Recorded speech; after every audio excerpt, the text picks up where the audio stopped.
이 영상에서는 그림에 나와 있는 것처럼 도형을 그리고 이동시키는 간단한 영상을 만드는 과정을 통해서 애프터 이펙트에서 사용하는 단축키들을 정리해 보려고 합니다. 먼저 새 프로젝트를 만들고 나서 새 컴포지션을 만들어 줘야 합니다. 새 컴포지션은 이와 같이 만들어 줍니다. 왼쪽 아래에 여러 개의 레이어가 쌓이는 레이어 창이 있습니다. 그중 단색 레이어는 보통 배경색을 넣을 때 사용을 하고, 모양 레이어는 그 안에 들어가는 도형이나 텍스트 등 여러 가지 모양을 만들기 위해서 사용합니다. 모양 레이어에서 도형을 만들 때 중요한 것은 모양 레이어가 선택된 상태에서 도형이 그려지면 계속 한 레이어에 추가가 된다는 것입니다. 한 레이어에 세 가지 도형이 모두 들어간 걸 볼 수 있고, 선택을 해제하고 도형을 만들면 새로운 레이어가 만들어지는 것을 볼 수 있습니다. 컨트롤 Y를 통해서 새로운 단색 레이어를 만드는 창을 열 수 있습니다. 이미 만들어진 단색 레이어의 색을 변경할 때는 컨트롤 Shift Y를 누르면 변경할 수 있습니다. 도형이나 텍스트를 만들면 앵커 포인트라는 것이 생깁니다. 이 앵커 포인트는 도형의 크기를 바꿀 때나 회전시킬 때 중심점의 역할을 합니다. 위에 있는 기준점 도구를 이용해서 이 앵커 포인트를 옮길 수도 있습니다. 컨트롤 Alt 홈키를 누르면 도형의 앵커 포인트를 바로 도형 중앙으로 바꿀 수 있습니다. 도형을 선택한 뒤 컨트롤 홈 키를 눌러서 화면 중앙으로 바로 이동시킬 수 있습니다. 중앙에 레이아웃을 변경하면 이렇게 화면이 빈 공간이 생기게 되는데, 이때 여기서 맞추기를 눌러주면 이 화면에 딱 맞도록 화면이 조정됩니다. 투명한 배경이 있는 상태로 영상을 출력하고 싶은 경우 여기 있는 투명도 격자를 켜면 됩니다. 안내선을 켜는 단축키는 컨트롤 R입니다. 안내선을 끌어와서 사용할 수 있고, 이 안내선은 계속 클릭이 같이 되기 때문에 불편한데, 이때는 보기에서 안내선 잠금을 하면 편하게 도형을 맞출 수가 있습니다. 레이어에는 기본적으로 여러 가지 세부 속성들이 들어가 있습니다. 시간대에 따라 변경시켜 주면서 이런 도형의 움직임을 만들어 줄 수가 있습니다. 세부 속성들이 굉장히 많은데 이 중에서 필요한 것만 단축키를 이용해서 열 수도 있습니다. 많이 사용할 만한 건 P 하고 S 정도가 되겠습니다. 그리고 키프레임이 있는 것만 보이게 하는 U라는 단축키가 굉장히 유용합니다. 예를 들어서 여러 개의 레이어를 선택한 후에 U를 누르면 키프레임이 있는 속성들만 보여지게 됩니다. 키프레임을 설정하는 방법은 간단하게만 소개하고 넘어가겠습니다. 먼저 시간대에 따라 변화하는 세부 속성을 클릭을 한 다음에 시간대를 설정하고 나서 그 다음에 초시계 버튼의 아이콘을 눌러주면 키프레임이 하나가 생성이 됩니다. 시계 버튼을 눌러주고 그 다음에 다른 시간대에서 이 속성을 변화를 시켜주면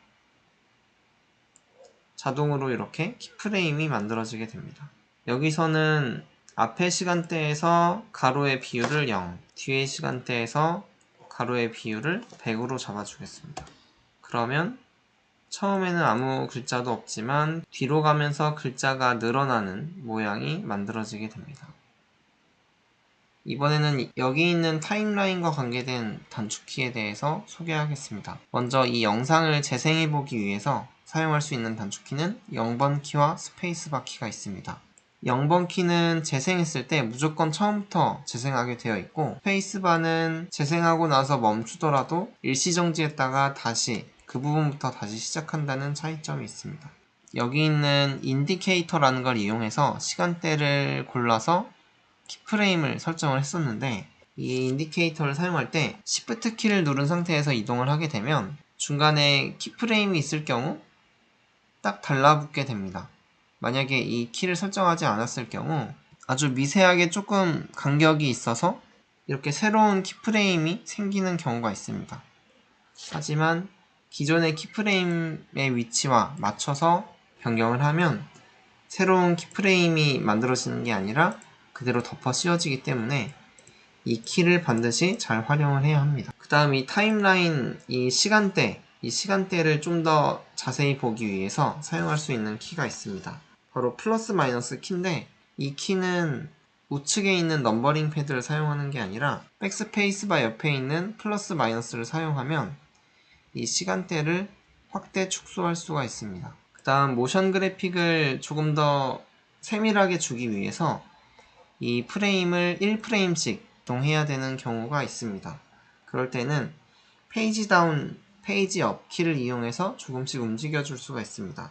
페이지 다운 키를 누르면 뒤로 한 프레임씩 이동하게 되고 10프레임씩 이동하려면 페이지 다운과 같이 Shift 키를 같이 눌러주면 됩니다. 그 다음 앞으로 이동할 때는 페이지 업 10프레임씩 앞으로 움직일 때는 Shift 페이지 업을 눌러주면 됩니다. 그 다음 키프레임이 여러 가지가 있을 때 이 키프레임의 비율, 전체적인 비율을 깨지 않고 이 전체적인 길이를 조정하려고 할 때에는 Alt 키를 누르고 이동하면 이렇게 비율은 유지된 상태에서 이동할 수 있다고 합니다. 다음은 여기 있는 타임라인 길이를 조작할 수 있는 단축키입니다. 먼저 타임라인 길이를 조정할 레이어를 선택을 하고 대괄호 키를 누르면 이 타임라인 길이를 자르지 않고 이동시킬 수 있습니다. 대괄호 앞에 키를 누르면 왼쪽이 타임라인 앞으로 오게 되고 대괄호 뒤에 키를 누르게 되면 타임라인 끝이 이 인디케이터 쪽으로 맞춰집니다. 그 다음 Alt 대괄호 키를 이용해서 타임라인 길이를 자를 수 있습니다. 타임라인을 맞춰놓고 Alt 대괄호 닫기 키를 누르면 이렇게 영상을 자를 수도 있습니다. 특이한 거는 뒤로 보내도 이 영상의 길이가 늘어나게 되어 있습니다. 다음 Ctrl Shift D를 이용해서 레이어를 분할할 수 있습니다. Ctrl Shift D를 누르면 하나의 레이어가 두 개의 레이어로 나눠지는 것을 볼 수 있습니다. 그 다음 B키와 N키를 이용해서 영상 시작과 끝의 지점을 지정할 수 있습니다. 지금 여기 나와 있는 회색빛 영역이 작업 영역이라는 것인데 작업 영역의 길이를 조정해서 영상 전체의 길이를 조정할 수 있습니다. B키를 누르면 이 지점이 영상 시작 부분이 되고 N키를 누르면 이 지점이 영상 끝 지점이 됩니다. 이렇게 해서 렌더링을 하면 이 작업 영역에 속하는 부분만 영상으로 출력이 되게 됩니다. 다음은 레이어 관련 단축키입니다. 레이어를 선택한 다음에 Ctrl D를 누르면 레이어를 복제할 수 있습니다. 레이어 안에 들어있는 키프레임 효과도 그대로 들어있는 것을 확인할 수 있습니다.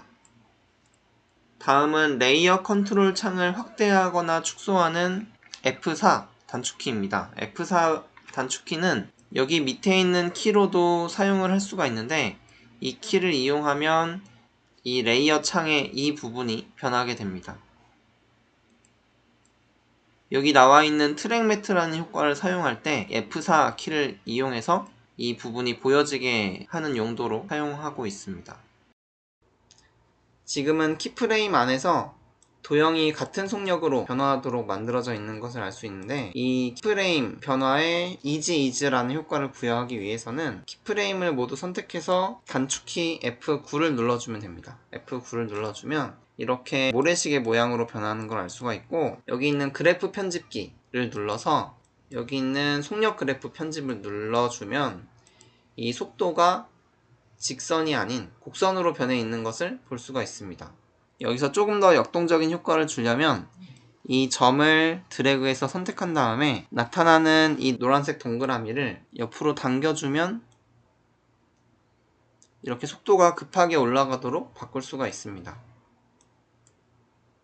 그러면 이 모션이 조금 더 역동적인 모습으로 변하게 됩니다. 만약에 이 애니메이션 효과를 취소를 하고 싶다면 컨트롤을 누르고 다시 눌러주면 원래 키프레임으로 돌아오게 됩니다. 취소하고 나서 속력 그래프로 다시 돌아가 보면 이렇게 직선이 되어 있는 것을 볼 수 있습니다. 이번엔 지금까지 만든 것을 영상으로 출력해 보겠습니다. 지금 파란 글씨로 나와 있는 이 부분과 이 부분을 누르면 세부 설정을 바꿀 수 있습니다. 여기서 파일 이름을 변경할 수 있습니다.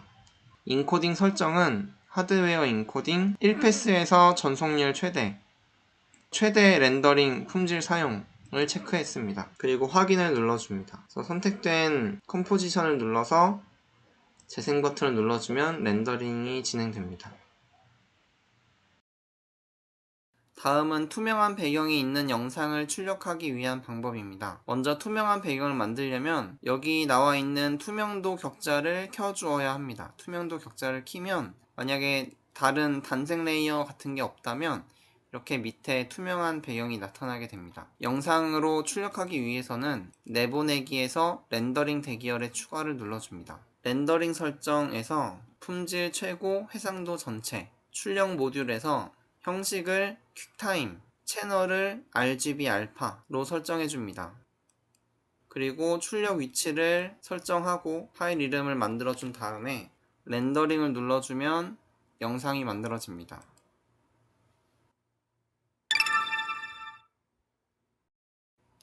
이번엔 여러가지 팁들을 준비했습니다. 펜툴을 이용해서 선을 그릴 때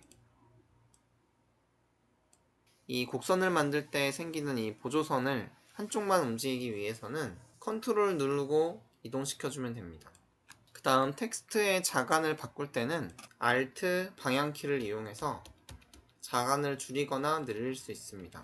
이런 띄어쓰기 간격을 바꿀 때 유용합니다. 도형의 위치 값을 바꾸는 키프레임을 적용했을 경우 키프레임을 적용하고 나서 이 전체 위치를 바꾸는 것이 쉽지 않습니다. 왜냐면 여기서 위치를 바꿔버리면 새로운 키프레임이 생성되기 때문인데요. 이럴 때는 이 키프레임에 정확히 인디케이터를 맞춰주고 전체 키프레임을 선택해서 같이 이동시켜주면 됩니다. 이런 효과를 만들 때는 텍스트 레이어의 효과에서 채널 안에 있는 매트 설정 효과를 적용하면 됩니다. 모양 레이어에서 추가 안에 있는 패스 다듬어 자르기를 이용하면 이런 연출을 만들 수 있습니다. 영어로는 트림 패스입니다.